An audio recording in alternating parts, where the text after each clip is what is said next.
So, Chapter 2, Perennial Philosophy. The nature of the ground. All right. Our starting point has been that art thou.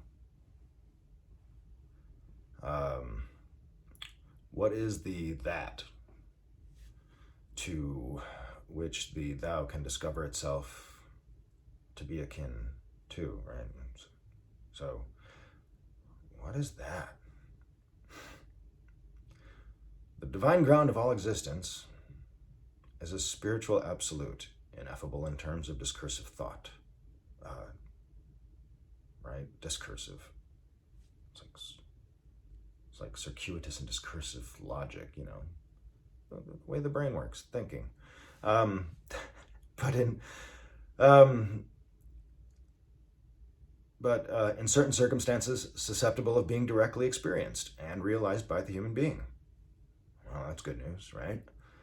All right. The last end of man, the ultimate reason for human existence, is unitive knowledge of the divine ground. The knowledge that can come only to those who are prepared to die to self, and so make room, as it were, for God.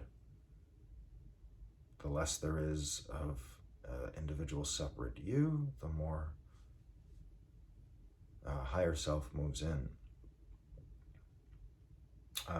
The opportunity for coming to unitive knowledge will, in one way or another, continually be offered until all sentient beings realize who in fact they are. So there are attributes of, at the bottom, goodness, wisdom, mercy, love, right? And finally, there is an incarnation of God in a human being who possesses the same qualities of character as the personal God, because the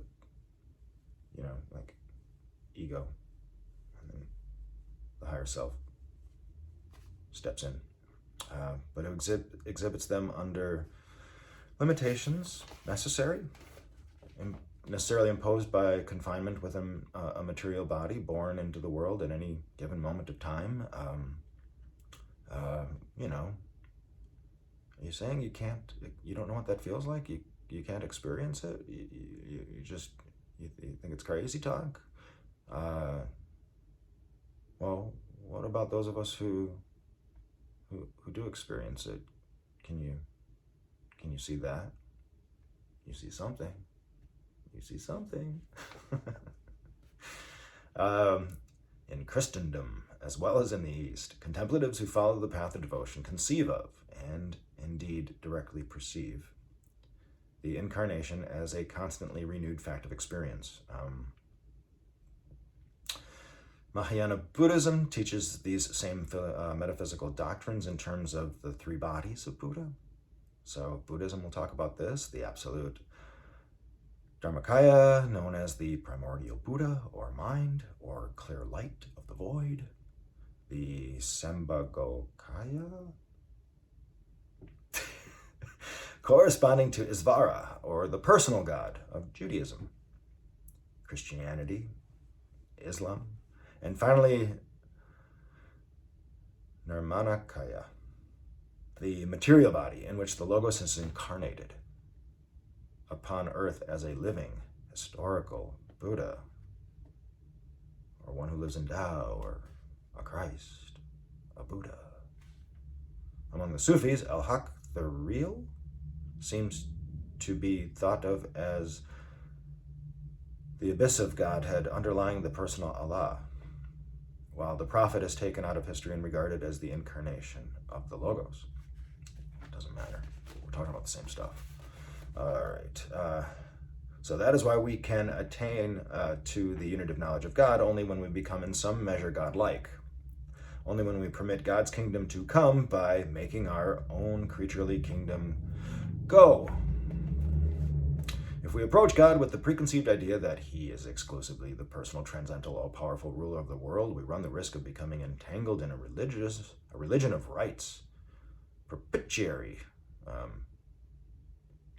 like making you, like, oh, we got to keep doing this stuff, right? Sacrifices, sometimes of the most horrible nature. That does sound like us.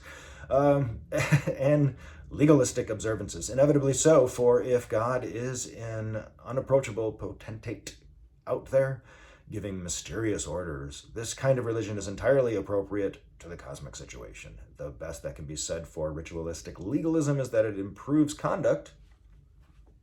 Hey, we've got that going for us. You got to control people. But really, it does little, however, to alter character. And nothing of itself to modify consciousness. Oh, we like modifying consciousness. We want to experience. We want to experience everything, right? We like experience. Things are a great deal better when the transcendent, omnipotent personal God is regarded as also a loving Father. Oh, well, that'd be cool. The sincere worship of such a God changes character as well as conduct and does something to modify consciousness, but the complete transformation of consciousness, which is enlightenment, deliverance, salvation, comes only when God is thought of as the perennial philosophy affirms him to be. Immanent as well as transcendent, suprapersonal as well as personal, pervading everything, all. Can't undo it. You can't separate yourself from it. Obviously. It's just who doesn't know that, right? And when religious practices are adapted to this conception, when God is regarded as exclusively immanent, legalism and external practices are abandoned, and there is a concentration on the inner light. Oh, cool. Yeah. We kind of saw that in the 60s a little bit, didn't we? The dangers now are quietism and antinomianism. No rules. Do what you will. Well, sure, if what you will is what God wills, but, no rules. It's a partial modification of consciousness that is useless or even harmful because it is not accompanied by transformation of character, which is the necessary prerequisite of a total, complete, and spiritually fruitful transformation of consciousness. Which is what we want, right? Yeah. Okay, let's go on to page 25. Let's move on here. This is, so he did create something in his own likeness, right? We can feel and experience that. Wait, but it's not separate. What does that mean, right? I don't know. I can't bring you to God, but I can bring God to you. Perhaps. Let's talk about it. St. John of the Cross. Sounds like he's a Christian. One of the greatest favors bestowed on the soul transiently in this life is to enable it to see so distinctly and feel so profoundly that it cannot comprehend God at all. We don't know. Nobody does. No one has ever known. Even those who aren't even physical are just like, wow. We look at each other like, wow. It's you, it's me, wait. But what? I don't know. I don't know either. Cool, though? It's cool. Yeah. Cannot comprehend God at all. These souls are herein somewhat like the saints in heaven, where they who know him most perfectly perceive most clearly that he is infinitely incomprehensible. For those who have the less clear vision do not perceive so clearly as do these others how greatly he transcends their vision. Not bad. Mystics are cool. Meister Eckhart. When I came out of the Godhead into multiplicity, then all things were proclaimed. There is a God, the Creator. Now this cannot make me blessed, for hereby I realize myself as a creature. Well, there's a God, he created me, I'm a thing, I don't know. But in the breaking through, am more than all creatures. I am neither God nor creature. I am that which I was and shall remain now and forevermore. Immortal, spirit,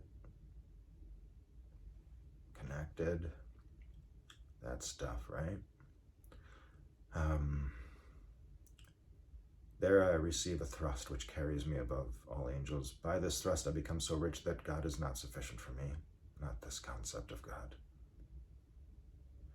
Insofar as he is only God and his divine works, and thus breaking through, I perceive what God and I are in common.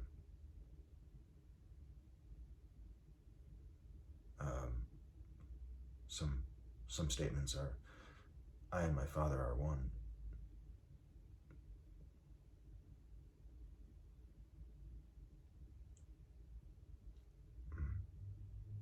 For in thus breaking through, I perceive what God and I are in common. There I am what I was. There I neither increase nor decrease. It's a very common thing coming. Increase, nothing increases, decreases.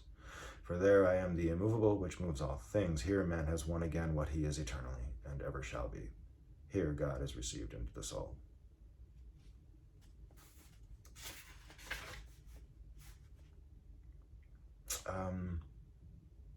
Yeah. There's a lot here. It's okay. Read it all you want. Something about the collective ego. Oh, what's that? Like collective consciousness? It sounds very Jungian. The bottom of page 28. The bodies of human beings are affected by the good or bad states of their minds. Right. We know this, right? The mind is what creates, and creates ailments in the body. The body doesn't attack the mind attacks the body. Analogously, the existence at the heart of things of a divine serenity and goodwill may be regarded as one of the reasons why the world's sickness, though chronic, has not proved fatal. And if in the psychic universe, the collective kind of thing, right? There should be other and more than human consciousness obsessed by, there's thoughts of ego, evil, egotism, rebellion. This would account perhaps for some of the quite extravagant and probable wickednesses of human behavior. It's kind of like we create reality collectively. It's like a vote. We want to see this. Why is there so much war and death? Well, we like that stuff apparently. Otherwise we wouldn't do it. Yeah.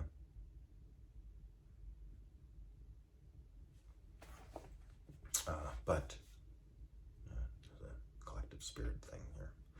Similarly, the divine mind may choose to communicate with finite minds, either by manipulating the world of men and things in ways, through other minds, influencing in spirit, inspired. That's what we're looking for. We're looking to kind of work with people, bring consciousness up a little bit, higher vibration stuff, that kind of thing. Awareness of consciousness, which the particular mind to be reached at that moment will find meaningful, or else there may be direct communication by something resembling, transference or whatever you want to call it, inspired. The ground in which the multifarious and time-bound psyche is rooted is a simple, timeless awareness. By making ourselves pure in heart and poor in spirit, we can discover and be identified with this awareness. In the spirit, we not only have, but are the unit of knowledge of the divine ground. Analogously, God in time, us, the mind of God, whatever you want to call it, is grounded in the eternal now of the modeless Godhead. It is in the Godhead that things, lives, and minds have their being, and it is through God that they have their becoming. A becoming whose goal and purpose is to return to the eternity of the ground. Yeah. Okay.